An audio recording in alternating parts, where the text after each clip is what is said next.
All right, Rambam 7 Misvot. Misvot Aseh, positive commandment. We're in the middle of Misvah Ayin He of 75. The positive commandment of the woman who is a Zabah, which means a woman who sees an emission of blood not during her Nidah period is called a Zabah. And the fact that she has to bring a Korban after that condition is resolved, a korban of 2 birds, Sheteh Torim or Shene Bene Yonah. 1 second. Okay. And until she does so, she lacks atonement, she lacks full kapara. He posed the question, he said, you might challenge me and ask as follows: why am I counting the korban of the Zabah as a separate mizvah from the mizvah of the Zav, the man who has the other type of emission, is also a positive commandment to bring his korban? Why don't I do like I did with the general counting of korban, hatat, asham, olah, as a mizvah in and of themselves, and the fact that they incorporate a lot of different types of korban olah and hatat. We just said it was mizvat aseh to bring a korban olah. Why don't I generalize and say, well, since these two zab and zabah bring the same type of korban, the 2 birds, let me count them as one mizvah. So that was his question. In the middle of that paragraph, he answers it. He says, Yadah makshehahu shekorban zab v'sabah eno al hataim. He says, first of all, these are not sin offerings. You can't approach this by trying to say that, well, let's make a general sin offering for those who have emissions, mizvah, because they're not sin offerings. Rather, it's an obligation upon these particular life events occurring to someone, these conditions. Were the conditions of the man and the woman to be the same? A runny nose, they both have a runny nose, right? It's not the case. Just like they are the same with the name. Shishem Zezav, Vishem Zezova. Then I would have counted them as one. If their conditions are the same, like their names are similar, fine. But there are different conditions. Because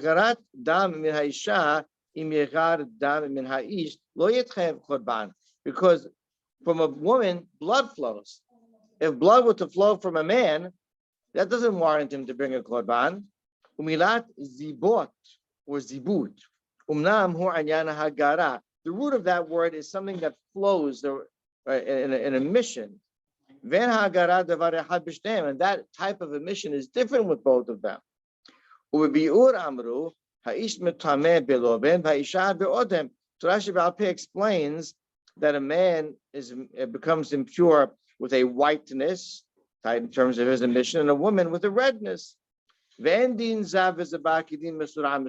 opposed to a female and male misorah, which the law which guides them is the same. This is a proof from the Gemara. It says, the Gemara lists four of those who are lacking atonement. Hazab, Hazabah, Hayoledet, Sorah. The one who gave birth, the one who contracts Sarah, Zab and Zabah. In it today, what do you see from this? That the Gemara, I believe, counted the Zab and Zabah as 2 separate of those who are lacking atonement. Umana Mesorah be'echad, and Mesorah is counted as 1. Even though that can include a male or a female. So you see, there's a different type of mitzvah. Because the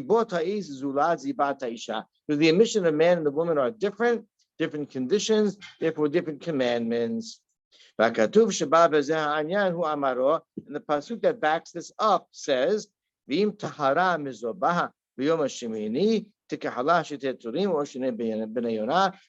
also offers a separate commandment for the woman who's a zabah. Next, Misvah Ayin Vav. Number 76. He shesivanu shetakrib kol yoledet korban. All women who give birth have to bring a korban. Every woman. It's not a sin offering. It's not a condition. When a woman gives birth, she brings a korban. Vihu kebes ben shanato le'olah uben yonah oto le'hatat. It's a olah offering from a sheep and a bird offering, yonah ben yonah or tor, as a hatat. V'im hayta aniyah, and if she is she can't afford that, shetakriv shetet turim or shnei bnei yonah, that she has the ability. This is one of the oleh v'yored type of korbanot, where you have the flexibility based on financial ability to bring two birds, one one for each type of korban instead of bringing the animal. And this woman also, even though she waited her days and she goes to the mikveh, she still lacks atonement or completion of her obligation until she brings these korbanot. K'moshe Amar, as the Torah says, and we just read this 2 weeks ago in Tazria. I'm sorry. Yes, in Tazria. Ubimlot yemet tahora leben olevat tabi kibes ben shato le'olah uben yonah oto le'hatat. That's the pasuk that tells the woman when she finishes, completes her full days of waiting, right? 6 days.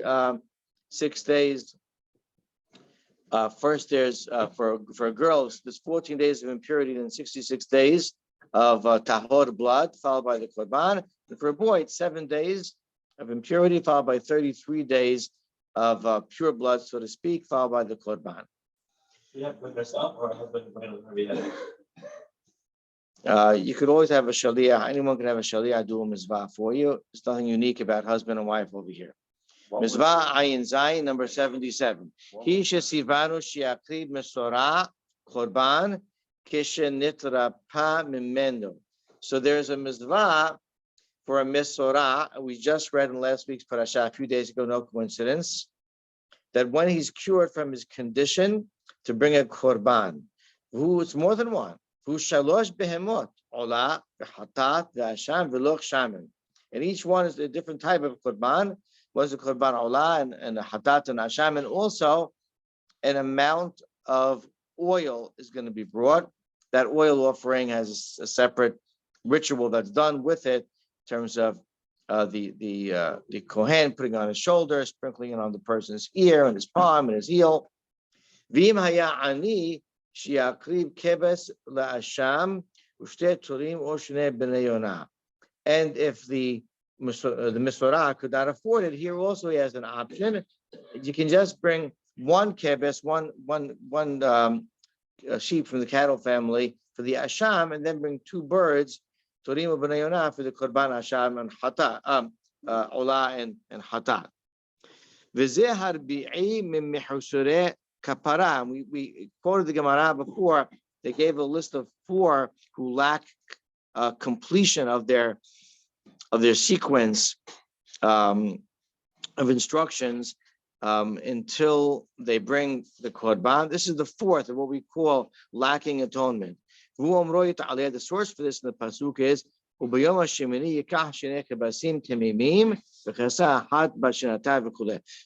the Torah tells us on the 8th day after they were pronounced tahor, they have to bring this korban.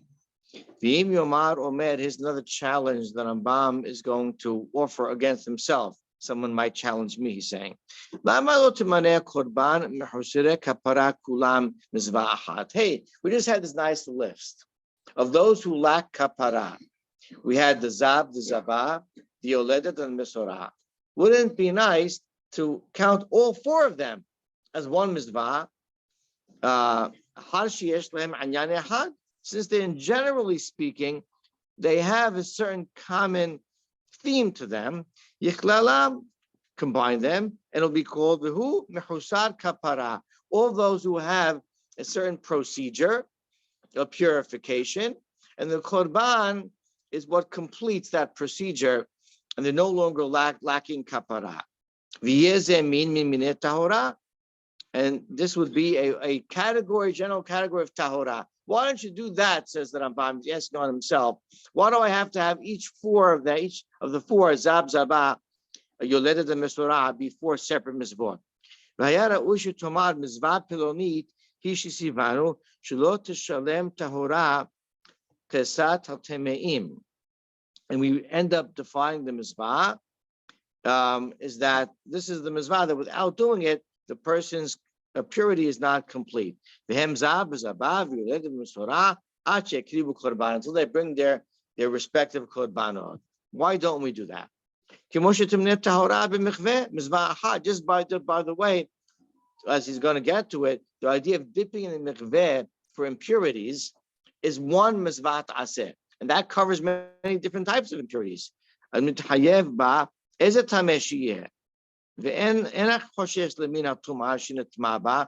there, when we counted it, we're going to count it as mizvah. We're not being particular as to what type of impurity you're purifying from in the mikveh. We count it as one mizvah.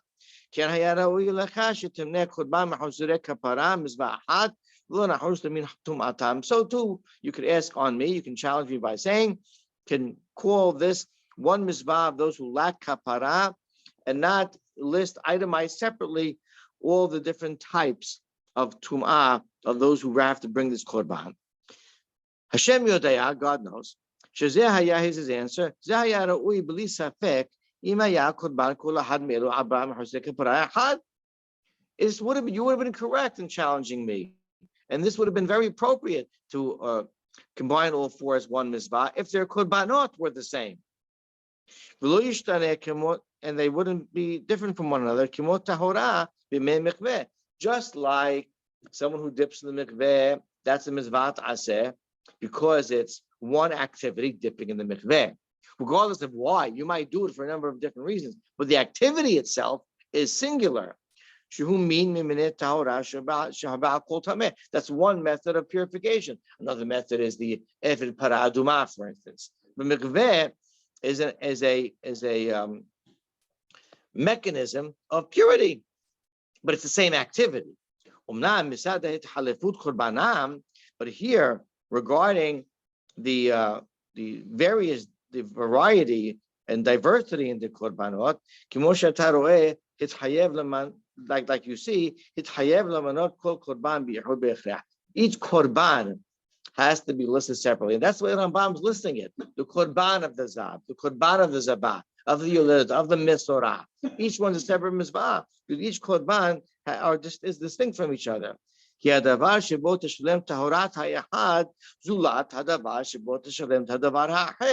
What caps off and brings purity to each one is different than the other. Just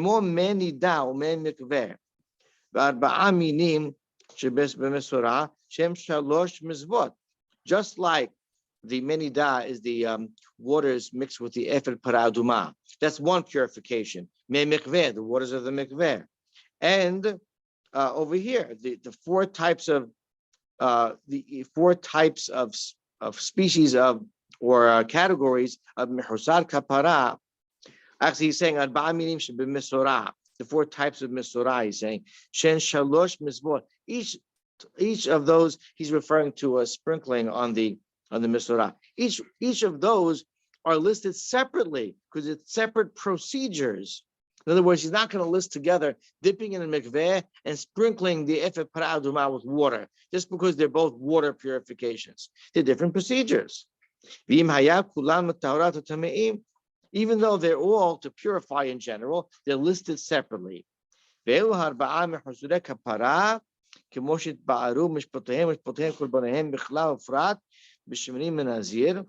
these four types of mehusarei kapara, the zab, zabah, the yoledet, and the mesorah, their laws and their details are described in Masechet Nazir, the Sof Negaim, Masechet Kanim, various Masechtot in the Mishnayot of Tahorot, Mkomot Fuzarim b'Talmud, also dispersed sources in the Gemara. But essentially, the first sources that we mentioned, where you can find all of their mitzvot.